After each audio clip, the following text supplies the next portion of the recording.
Hello everyone, उम्मीद है आप सभी बहुत अच्छे होंगे। तो आज हम टारगेट एसएससी एंड रेलवे में बात करेंगे एसएससी के सिलेबस के बारे में।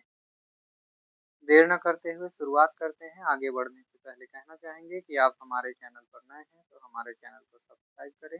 वीडियो पसंद आए तो लाइक, कमेंट और शेयर करना ना भूलें। जैसा कि आप सभी जानते हैं, एसएससी जिसका पूरा नाम स्टाफ सिलेक्शन कमीशन या कर्मचारी चयन आयोग है, और यह भारत सरकार के विभिन्न मंत्रालयों, विभागों और अधीनस्थ कार्यालयों में कर्मचारियों की भर्ती के लिए प्रतियोगी परीक्षाएं आयोजित करता है। एसएससी के द्वारा आयोजित की जाने वाली प्रमुख परीक्षाओं में यदि हम बात करें तो SSC CGL, SSC CHSL, SSC MTS, SSC GD और एसएससी सीपीओ शामिल है। आसान शब्दों में हम कह सकते हैं कि एसएससी केंद्र सरकार की विभिन्न नौकरियों में भर्ती के लिए परीक्षा आयोजित करने वाली संस्था है। तो आइए देर न करते हुए हम इसके पाठ्यक्रम के बारे में सामान्य जानकारी प्राप्त कर लेते हैं, ताकि आप सभी युवा जो हाल फिलहाल में 12वीं पास हैं और एसएससी की तैयारी कर रहे हैं, उन्हें एक सामान्य गाइडलाइन मिल सके। इसके सिलेबस की बात करते हैं तो इसके प्रमुख विषयों में सबसे पहला विषय जो है वो है गणित। गणित जैसा कि हम सभी जानते हैं प्रायः सभी प्रतियोगी परीक्षाओं में एक प्रमुख भाग होता है और यह एक अच्छा स्कोरिंग सब्जेक्ट भी माना जाता है। गणित के अंतर्गत संख्या पद्धति, प्रतिशत, अनुपात एवं समानुपात, औसत, लाभ हानि, इसके अतिरिक्त साधारण एवं चक्रवृद्धि ब्याज, समय एवं कार्य, समय चाल एवं दूरी, बीजगणित, ज्यामिति, क्षेत्रमिति, त्रिकोणमिति और डाटा इंटरप्रिटेशन शामिल किया जाता है। कुल मिलाकर आप कह सकते हैं कि गणित का एक अच्छा खासा भाग एसएससी के अंतर्गत सवालों के रूप में दिया जाता है। एसएससी के सिलेबस में दूसरा पार्ट है रीजनिंग। इसे हम कह सकते हैं जनरल इंटेलिजेंस या सामान्य योग्यता।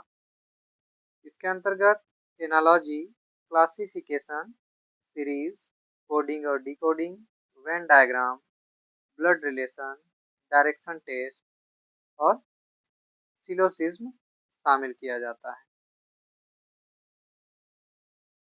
इसके अलावा स्टेटमेंट और कंक्लूजन यानी कि कथन और निष्कर्ष, नॉन वर्बल रीजनिंग और इसके अलावा फिगर पैटर्न पर आधारित प्रश्न भी पूछे जाते हैं। एसएससी के सिलेबस के अगले खंड की ओर हम बढ़ते हैं तो नंबर 3 पे हम देखते हैं जनरल अवेयरनेस या सामान्य जागरूकता के सवाल किए जाते हैं।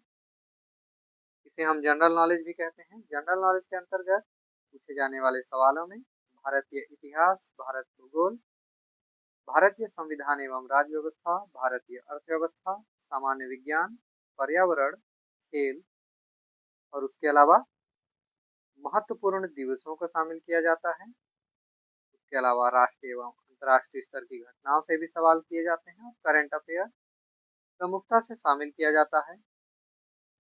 एसएससी के सिलेबस में अगला खंड है इंग्लिश लैंग्वेज का।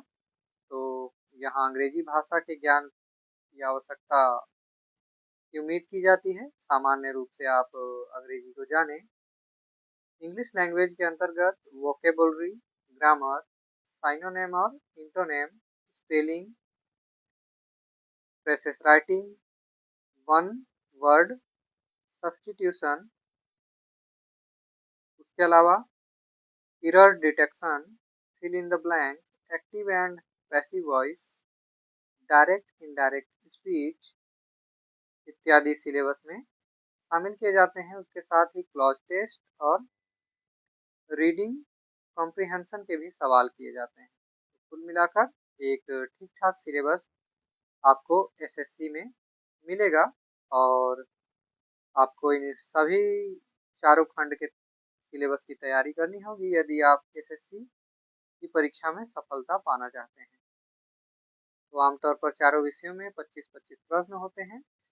कुल 100 प्रश्न होते हैं 200 अंक के। और समय की यदि हम बात करें तो 1 घंटे की समय सीमा निर्धारित की जाती है और इसी 1 घंटे में आपको इस परीक्षा में सफलता प्राप्त करनी होती है। उम्मीद है आपको हमारा यह वीडियो पसंद आया होगा। मिलते हैं अगले वीडियो में एक नए परीक्षा के जानकारी के साथ। तब तक के लिए ख्याल रखिए। Take care.